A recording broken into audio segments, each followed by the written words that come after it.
So why is it that these new atheists only concentrate on the God of the Bible and they don't... Yeah, it's a great question. Yeah. One of the reasons is because these new atheists live in the West.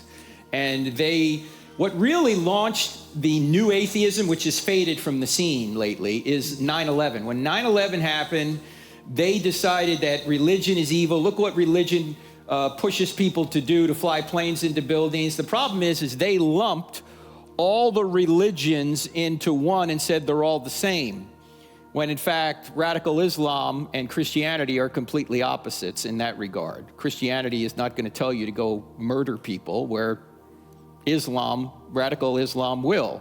So they lumped them all together, and they treated them all the same. But they didn't give any alternative to what's the right worldview then? How are we supposed to live? Atheism, that there is no God? That's not satisfying for people. They didn't really give a track to run on. But now that they've faded from view, what I mentioned earlier, my friend Justin Brierley is noticing that some of these atheists who were actually against God are now realizing the benefits of Christianity. And whether or not they become Christians or not remains to be seen. Some of them have. But even Richard Dawkins, the most vociferous of the new atheists, recently pointed out that there is some utility, some benefit to having a Christian nation. Okay? Because secularism is not going to oppose a rabid Islam, but Christianity will. He would much rather have Christians in control than Muslims who are going to implement Sharia law, right? So he's seeing some basic utility to Christianity.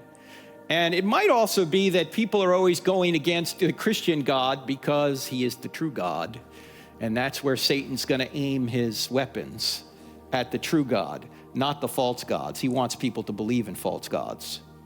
Notice, by the way, that even Richard Dawkins recognized this. You always hear this term Islamophobia, as if Islam is a race.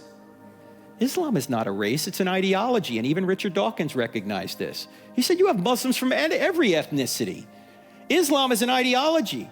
And if the ideology is to commit jihad against any non-Muslim or even Muslims that don't agree with the certain strain of Islam, that they ought to be killed, we ought to be afraid of that. That's wise to say, I don't want that in my country.